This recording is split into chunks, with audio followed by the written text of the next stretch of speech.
Hi, everyone. Thank you for joining me today. I'm here to present my persuasive speech on why you should grow your own food at home. Here joining me today, I have my sister, Allie, my grandfather, Tim, my cousin, Matthew, my sister, Lauren, and my friend, Carlos. So to begin, I also have my 150 words. Today's speech will be focusing on the need for growing your own food at home, the pros and cons of horticulture, and why you should start your journey growing your own food at home too. I want to ask you guys, have any of you ever bitten into a homegrown fruit, vegetable of any kind? An orange right off the tree, a strawberry right off the bush, a cucumber right out of the bush, chopped it up. It tastes different. It's fresh. It's delicious. You can tell. So today I'm going to be going over the pros and cons of this practice, my stance on it, and let's just jump right into it. Growing your own food at home has many beneficial health factors and in a smaller environmental footprint.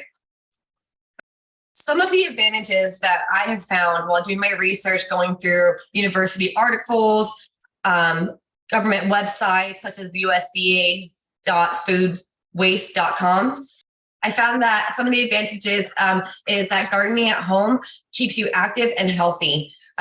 There are also many health factors to benefit you, such as vitamin D from the sun, exercise, better nutritional value, fruit and veggies picked right out of the bush and eaten within a couple of days has a higher nutritional value compared to those that have already been plucked, driven, transported, and stored, waiting for you to come buy it from the grocery store. Another true advantage is the lack of pesticides. If you choose to use any at all, you get to choose which pesticides you use, because found out from QTOB from how growing your own food can benefit the planet and why you should consider it.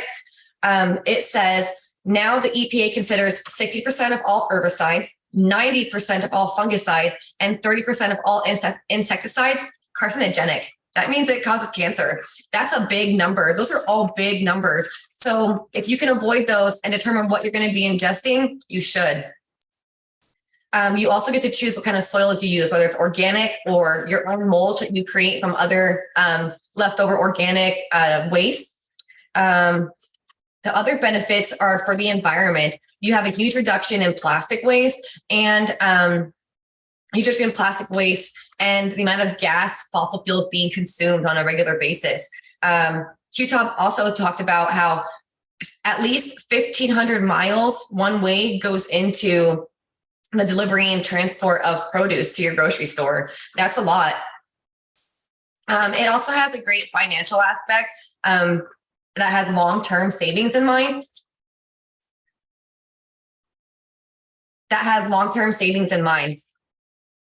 Now, I know that I've spoken a lot about the advantages, and this is a great practice, but there are some disadvantages as well. The startup costs to initially do this are kind of hefty. You have to create your soil, your areas, your garden boxes, whatever you're going to be using, you have to create those. You also have a lot of costs regarding the tools you'll need to water, to plant, to weed, to harvest. There's a lot of tools and equipment that goes into this. Another factor that's a disadvantage is a lot of time and effort has to be put into this. You have to learn and do your research on how to grow food at home, how to grow food in general, how to keep it alive, and how to harvest it. Another big factor are climate factors. Not every area can support the life for the plants you want to grow and raise. Our Southern Nevada sun, for example, the high heat and temperatures and the dry aridness, it can cause significant damage and death to all kinds of plants that aren't native to this area. So you have to do your due diligence and research how to keep them alive and use other man-made artificial means to do that, whether it be a greenhouse, whether it be canopies for shading, and whether it be just a high monitoring level of the water intake and sun intake. Now, that being said, I've gone over both sides of the coin, the advantages and disadvantages. I want to tell you why I do, in fact, support this practice.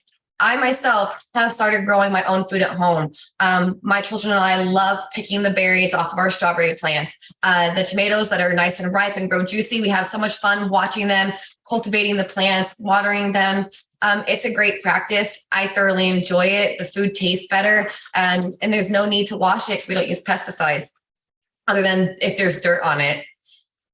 Now, I want to now go over everything that I've talked about today. So we've gone over what I'm persuading you on, which is the need for growing your own food at home.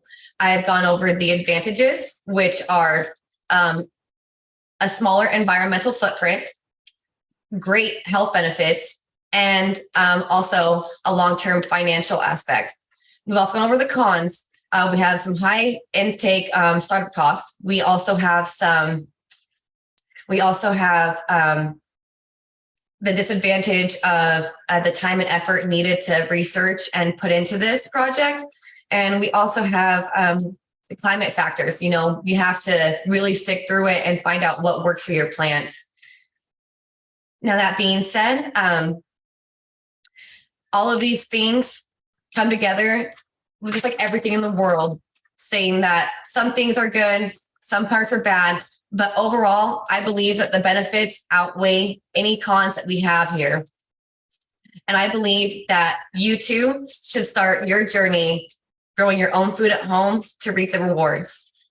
If you have any other questions or need any assistance in looking to starting your own home garden, I have some blogs and some internet resources that I can share. Any questions? Great. I want to thank you all for coming today.